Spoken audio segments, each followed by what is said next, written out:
So, here's my confession. Last month, I drove 6 hours back to Maple Falls, the tiny town I grew up in, the kind of place where the diner still smells like burnt coffee and gossip. It was my dad's 60th birthday, and everyone kept acting like it was some royal coronation. And me? I showed up because, well, I guess a small part of me still hoped things could feel normal. Spoiler alert, they didn't. In fact, what happened that day snapped something inside me so cleanly, I'm still surprised I didn't hear it crack out loud. I had barely stepped into my sister's backyard when I felt it. That familiar air of judgment that always hangs above my family like humidity before a storm. Kids ran around with neon cupcakes. Adults hovered near the grill pretending their lives weren't falling apart. And the playlist was stuck on early 2000s country hits. It should have felt nostalgic. It didn't. Instead, it felt like walking back into a role I stopped auditioning for years ago. The responsible daughter. The one who made it out. The one they loved to brag about but never actually talked to. I was carrying a bowl of homemade potato salad because my mom guilt-tripped me into it when my nephew Mason looked straight at me with this blank teenage stare. Then he said it, loud enough that the group photo crowd turned their heads. "Grandma says you're not really part of this family anyway." Just like that. No hesitation, no shame, not even a laugh at his own joke. I just stood there, potato salad in my hands, feeling like someone pulled the ground out from under me. The worst part? They laughed. Not nervous laughter, real laughs. The kind that roll out of people who don't see the damage they're doing, or worse, don't care. My sister Dana smirked like Mason had just won an award. My mom kept straightening the tablecloth like it was the Super Bowl. And my dad? He shrugged, like he'd seen it coming. I swear, in that moment, the air got heavier. I felt 12 years old again, like when they forgot to pick me up after piano practice and acted like it was somehow my fault for being too independent. I swallowed so hard it hurt. And I smiled. That stupid practice smile I've perfected since moving to Cleveland for work. That smile that says, "I'm fine," even when everything inside feels like shattered glass. Because if I didn't smile, I knew the tears would come. And crying in front of them would only make them feel justified, like I was the weak link they always believed me to be. So instead I said, "All right, let's get this picture over with," and took my place at the far edge of the group, half cut out of the frame, just like always. But here's the thing they never knew. I wasn't there because I needed them. Not anymore. I had quietly paid 3 years of my parents' mortgage when Dad's back went out. I covered Dana's divorce attorney fees because she said she'd pay me back when things settled, which of course never happened. And I paid Mason's fancy charter school tuition because I didn't want him stuck in the same underfunded school district that made my childhood so small. Nobody knew. Not the neighbors, not my coworkers, not even my boyfriend, Nate. I just did it because, well, that's what good daughters do, right? As I stood in that photo, feeling my face stiffen, something shifted. It wasn't dramatic, just a slow, sinking clarity. I realized I could spend the rest of my life giving everything I have to these people, and they'd still find a way to convince themselves I'm the outsider. The helpful one. The ATM. The dependable ghost. And trust me, once a family decides that's who you are, there's almost nothing you can do to change it. They will take and take until you're hollow. After the photo, I quietly set the potato salad on the buffet table. Nobody thanked me, and slipped out the side gate. Nobody noticed. Nobody called after me. The only sound was the faint hum of people laughing at jokes I used to care about. The sun hit my face when I stepped onto the driveway, and for a second, I just stood there, breathing like I'd been underwater for years. I don't know what I expected. Maybe someone to chase after me. Maybe someone to say, "Hey, that wasn't okay." But of course, nobody did. I drove to my motel, a cheap one near the interstate, the kind with buzzing lights and a vending machine that only takes quarters. I sat on the edge of the bed, staring at the faded carpet, feeling this strange mix of sadness and relief. Sad because it finally hit me how little I meant to them. Relief because maybe I didn't have to keep trying anymore. My phone buzzed with a text from Nate. "You okay? How's the party?" And for the first time in years, I didn't know how to answer. How do you explain to someone that your own family just confirmed the fear you've been carrying your whole life? I eventually replied, "Long story. I'll tell you later." But as I set my phone aside, I felt something unfamiliar blooming in my chest. Not anger, not grief. Something closer to awakening. Like the calm before you finally decide to do the thing you should have done a long time ago. And little did my family know, that stupid birthday party was the beginning of the end of everything they thought they controlled. Back at the motel, I sat there for a long time, the AC humming like an old man wheezing in his sleep, the ice machine clanging down the hall. I stared at the cheap painting on the wall, some random lake with a canoe, trying to figure out when exactly my family stopped seeing me as a person and started seeing me as a service. It wasn't one moment, it was 1,000 small ones. And for the first time ever, instead of brushing it off like I always did, I actually let myself feel it, let it sink in. It burned, but it was honest. I remember opening my laptop almost on autopilot. You know that feeling when your body knows what to do before your brain does? Yeah, that. I logged into the school payment portal for Mason's tuition, $12,000 a semester. I used to tell myself it was an investment in his future, like I was some kind of fairy godmother of middle-class dreams. But sitting there in that motel room, hearing the echo of his voice calling me not really family, it just felt like I'd been paying for someone else's kid to have a life I never even got to imagine. I hovered over the suspend automatic payments button for maybe 2 seconds. Then I clicked. No fireworks, no dramatic sound effects. Just a quiet little, "Are you sure?" pop-up, like it was asking if I really wanted to stop donating organs to people who didn't even send a thank you card. After that, I did something I hadn't done in years. I sat still. No rushing to fix something. No figuring out who needed help next. Just sitting. And honestly, it felt strange, as if stillness itself was some luxury I wasn't supposed to have. My phone buzzed. It was Nate again. "If you need me, I'm here. Seriously." I smiled at the screen. Not a sad smile, but that tired, knowing kind. He's the kind of guy who texts back fast because he actually cares, not because he's bored.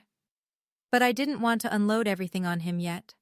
It wasn't that he couldn't handle it. It's just that I needed a moment to understand what the hell I was even feeling.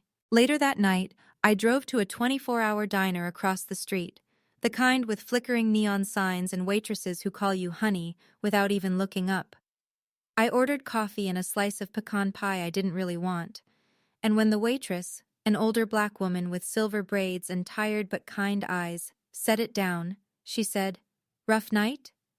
I guess it was obvious. I just nodded.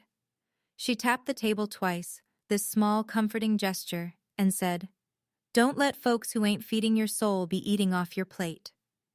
Then she walked away like she hadn't just said something that cracked me wide open. I swear, strangers be knowing things God didn't even tell my therapist. Driving back to the motel, the air felt lighter somehow, not healed, just slightly less suffocating. When I got into my room, I opened the folder where I kept all the logins for my parents' bills.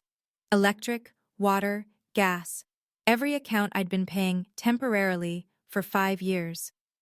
5 years. I didn't cancel anything. I wasn't interested in theatrics. I just turned off autopay. Quietly. Deliberately. If they needed help, they could ask. Really ask. Not assume, not demand, not guilt trip. Ask like I was a human being, not a walking debit card. As I clicked out of the last account, something inside me shifted again, like snapping a rubber band that's been stretched too far for too long. Not anger, not revenge. Something cleaner. Clarity, maybe. A kind of emotional exhale I'd been holding in since I was 18 and bought groceries for the family, using my first paycheck from the movie theater job because Mom said she forgot her purse. I used to think helping them made me good. But I realized helping people who refuse to see your sacrifice doesn't make you noble. It makes you invisible. The next morning, I woke up early. Not because I had anywhere to be, but because years of being the responsible one had permanently rewired my internal clock. I grabbed a coffee from the gas station next door, the kind that tastes like regret but does the job, and sat in my car watching the sun come up over the highway. I thought about everything I'd done for them: backup money for Mom's dental surgery, Dad's overdue truck insurance, Dana's rent when her ex left her broke. Hell, I even bought their dog's heartworm meds. And they still looked me dead in the eye and treated me like a stranger. You know what's wild? I didn't even feel bitter. Not really. It was more like I was finally seeing the full picture without the soft focus I'd been putting on it my whole life. I used to tell myself they didn't mean it, that family just gets weird sometimes. But the truth is, people show you who they are over and over, and I just kept hitting snooze on the reality alarm. When I checked my phone, I saw a message from my coworker, Jess, this sarcastic, sharp-as-hell woman from accounting who somehow became my closest friend at work. She had sent a meme of a raccoon in a tiny business suit with the caption, "Me going to work after a weekend of emotional trauma." Underneath, she wrote, "You alive?" I laughed out loud, really laughed, for the first time since the party. So I told her a tiny version of the story. Not the whole raw thing, just the surface-level family drama, same old stuff summary. And she texted back, "Girl, stop letting them drain you like student loans." It was stupid, but it made something inside me unclench. Sometimes you need someone who's not in the mess to remind you you're not crazy. Back in the motel room, I found myself scrolling through old photos on my phone, not of my family, but of all the things I'd skipped or postponed because someone needed me. A camping trip Nate planned, a promotion party at work, a road trip to Nashville Jess had invited me on. Every time I'd said the same line, "I'll go next time." But next time never came, because someone always had a problem that magically became my responsibility. Looking at those pictures, something clicked clear as day. There will never be a right moment to choose yourself. You just have to do it. And standing in that dingy motel room with peeling wallpaper, I realized I was done being the family glue. Let them hold themselves together for once. Before checking out, I got one last spark of clarity. Maybe it was the diner lady's words echoing in my head. Maybe it was the weight finally lifting from my shoulders. But I packed my bag, zipped it, and whispered to myself, not dramatic, not angry, just steady. They don't get to break me twice. And that was the moment I knew. The storm wasn't coming. It had already started. Only this time, I wasn't the one getting struck by lightning. I was the one holding the switch. By Tuesday morning, my phone looked like it was trying to summon the dead. 26 missed calls from Dana, 9 from my mom, 3 from numbers I didn't recognize, which, knowing her, were my mom borrowing other people's phones after I muted her. I didn't pick up any of them.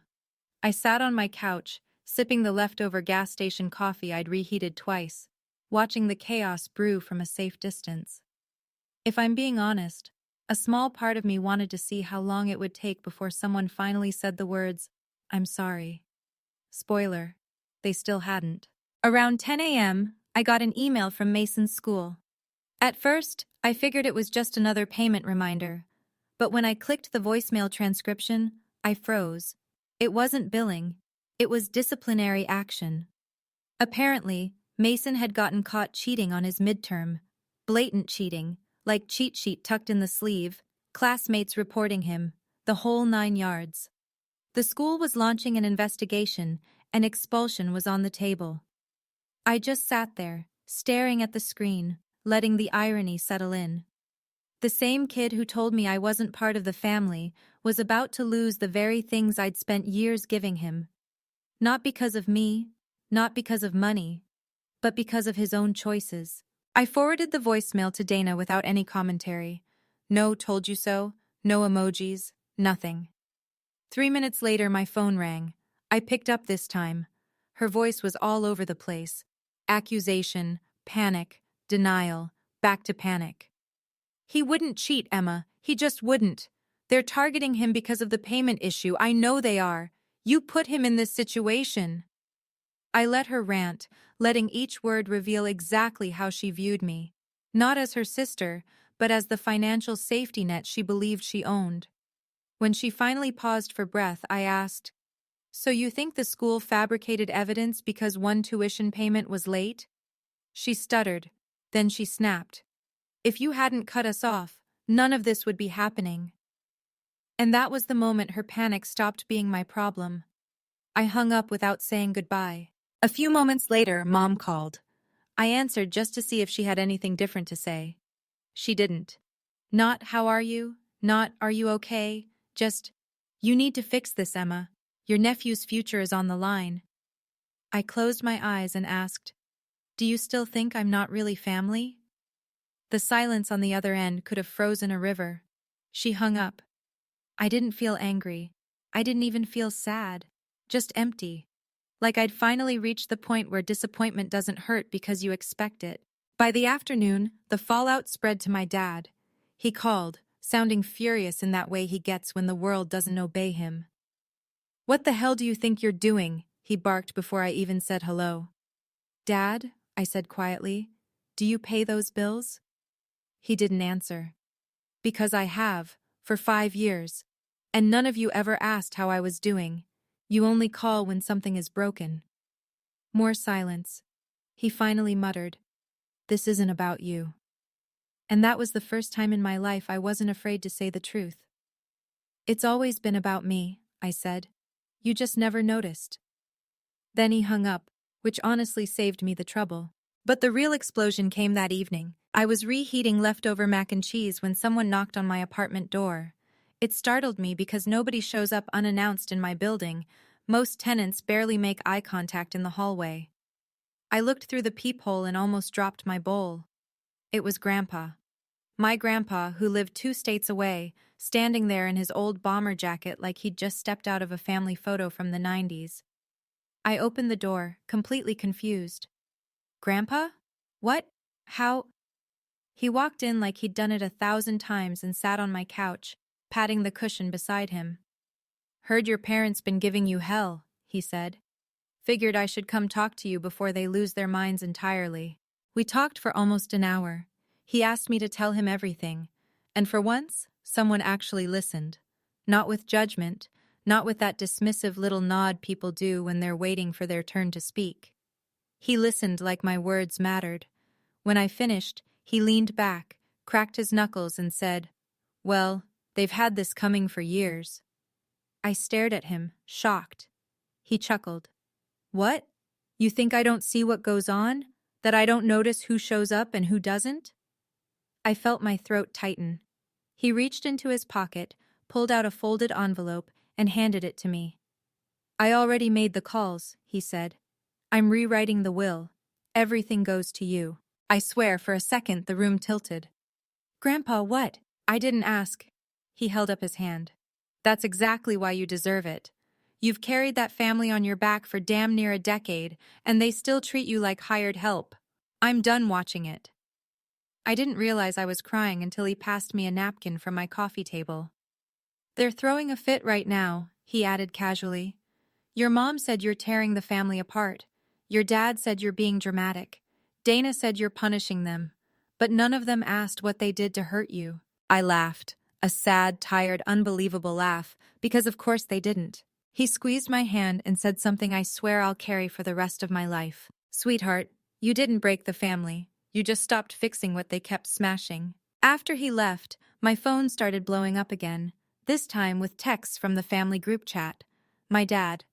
Dad says he's changing the will. Fix this. My mom. Your grandfather is confused. You need to talk to him before he does something stupid. Dana. Emma, please don't take everything. You know we need the lake house. Mason needs stability. Then Grandpa himself entered the chat, for the first time in the history of that cursed thread, and typed painfully slowly. I told you all, Emma gets everything. She earned it. The silence afterward was delicious. But the kicker? Mason finally chimed in. Why would she get the house? She's barely even in the family. I didn't need to respond because Grandpa beat me to it. Because she's the only one who acted like family. I swear, if Justice had a ringtone, that would have been it. By the end of the night, the group chat was a mix of begging, guilt-tripping, and thinly veiled threats. But something in me had shifted too far to go back. I wasn't the same girl who smiled through insults at a birthday party. I wasn't the daughter who paid bills in silence. I wasn't the sister who cleaned up every mess. I was done playing background music in a family that only noticed me when the song stopped. And as I finally turned off my phone and crawled into bed, one thought settled over me, steady and unmistakable. They didn't just lose their free ride, they lost the one person who kept their world from falling apart. And tomorrow, they were going to find out exactly what that meant. By Friday morning, the silence hit my phone so hard, it felt like the whole world had stepped back and taken a breath. No more rage texts, no guilt-tripping paragraphs, no frantic, "call me now."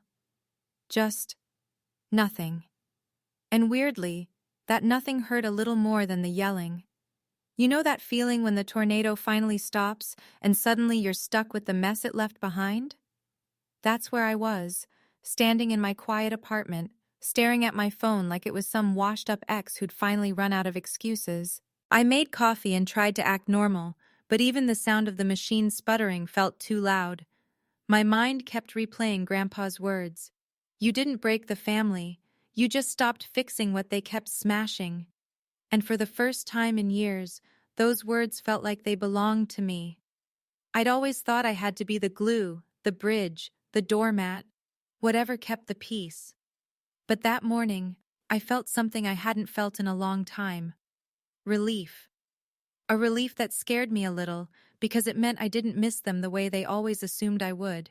Around noon, I drove to my favorite diner, a little roadside place with tacky neon signs and pancakes that taste like they're made by someone's grandmother who smoked for 40 years. It was the one spot I always went when life felt too big.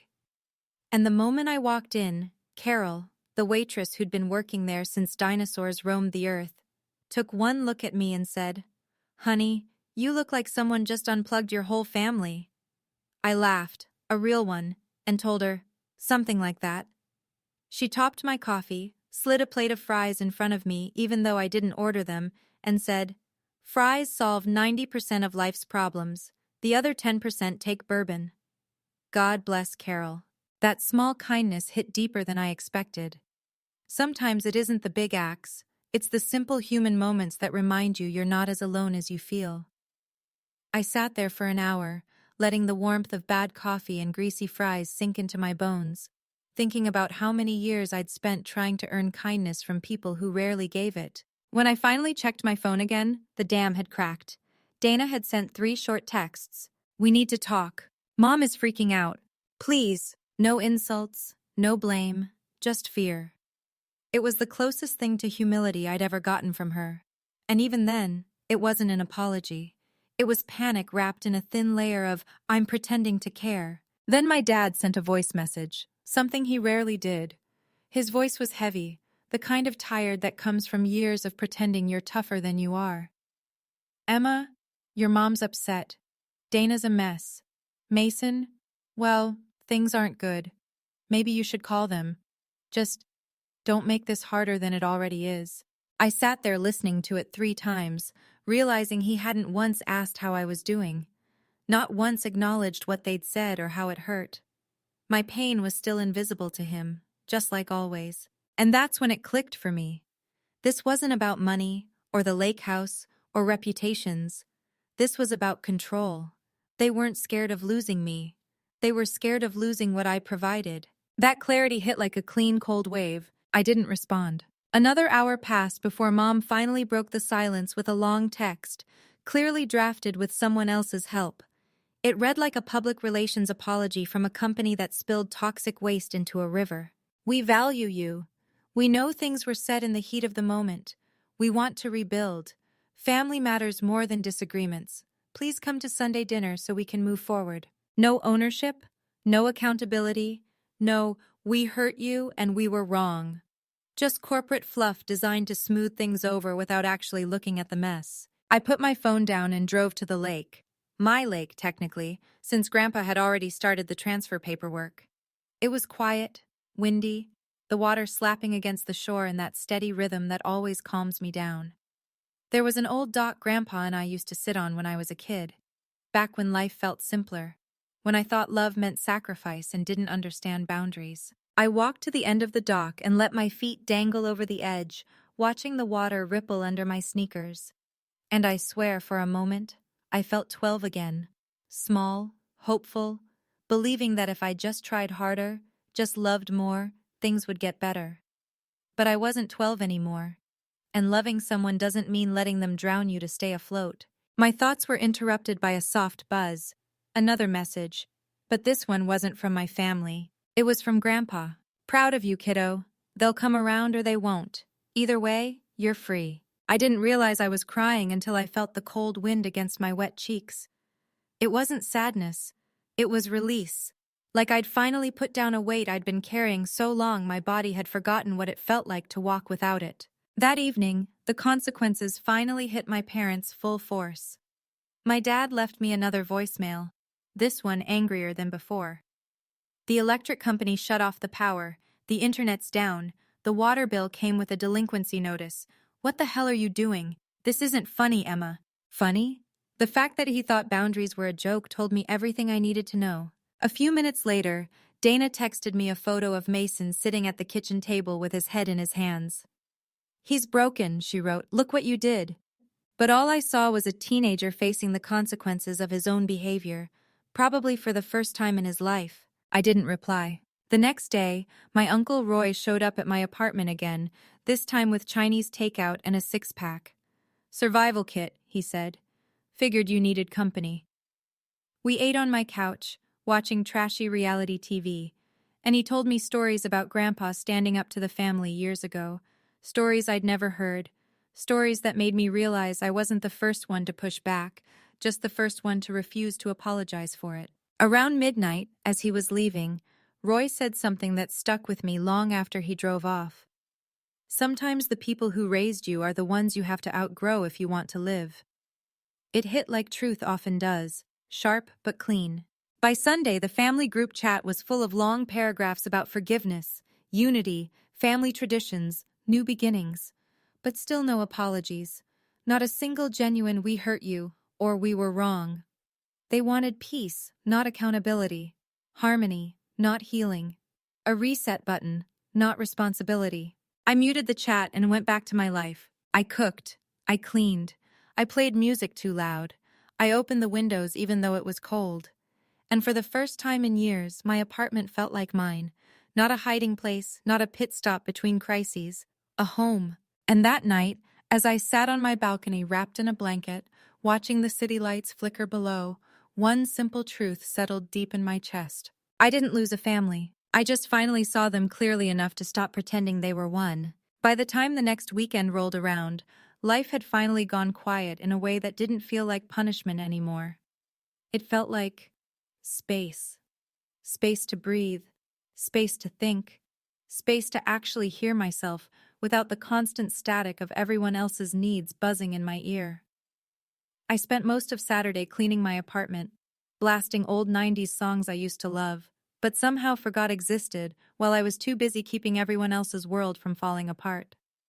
Funny how you lose track of yourself when you're always picking up someone else's pieces. I took a long walk through my neighborhood, the kind where you're just wandering without a destination, letting your feet decide where to go. There was a street fair downtown that weekend, with local vendors and kids drawing chalk art on the sidewalk. I stopped to watch a little girl trying to draw a rainbow, her tongue poking out in concentration.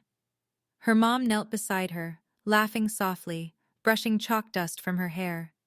Something about that moment, the softness, the care, hit me in a way I didn't expect. I don't know if it was grief or hope or something in between, but it made my chest ache. Because I realized I'd been starving for something simple like that my whole life. Gentleness. Not perfection, not grand gestures, just the quiet proof that love doesn't have to hurt. Sunday morning, I woke up early and grabbed coffee from the small cafe near my building. The barista, a college kid with a nose ring and endless optimism, spelled my name wrong again, Emmy, but wrote a smiley face next to it. I laughed. It was such a small thing, but it felt like the universe reminding me that I wasn't invisible. People saw me. Real people. People who didn't need something from me to be kind. As I sipped my coffee on the walk home, I checked my phone. Not out of dread, but out of habit. The family group chat was still muted, but a few messages peeked through. Dana had sent a short one. "I'm sorry for everything, I think." Which, honestly, was the most Dana-sounding apology imaginable. Half-hearted, half-confused, but at least it existed. My mom sent a photo from Sunday dinner. A table with too much food and too few smiles. My dad was staring at his plate like it was going to bite him. And Mason, he wasn't even in the picture. I closed the photo without zooming in. Not out of anger, just peace. Peace that didn't depend on their approval anymore. That night, Grandpa called me again. His voice was warm, steady, like the world wasn't shaking at all. "Paperwork went through," he said. "The lake house is officially yours." I sat down on my couch, letting the weight of that sink in. That house wasn't just property. It was history. It was summers fishing off the dock. It was Christmas mornings with burnt cookies and mismatched pajamas. It was safety, in a childhood that didn't have much of it. "Grandpa, are you sure?" I whispered. "Kiddo," he chuckled, "I've never been more sure of anything. You earned it 10 times over." I wiped my face with the sleeve of my sweater. "I don't want them to hate you." "Oh, they've hated me before. They'll get over it, or they won't. Not my problem." He paused. "Family isn't blood. It's behavior, don't forget that." After the call, I sat there in the dim light of my living room, letting his words settle in like warm sand. For the first time in, maybe forever, I felt rooted. Not because someone needed me, not because someone expected something from me, but because someone saw me, really saw me, and decided I mattered. Later that week, something unexpected happened. Mason emailed me, not texted, emailed. The subject line, "I don't know who else to talk to." I stared at it for a long time before opening it. He wrote about the cheating incident, how he panicked during the exam, how everyone expected him to be perfect because of the school he went to. There was no apology in the first half, just confusion, pressure, the kind of fear teenagers never admit to their parents. But the last paragraph, it surprised me. "I'm sorry for what I said. I don't know why I said it. I think I was just repeating things I heard the adults say. I didn't know it would hurt you like that. I didn't know you were the one paying for everything. Mom never told me." I sat there reading the email over and over because it was the first real acknowledgement I'd gotten from anyone in that house.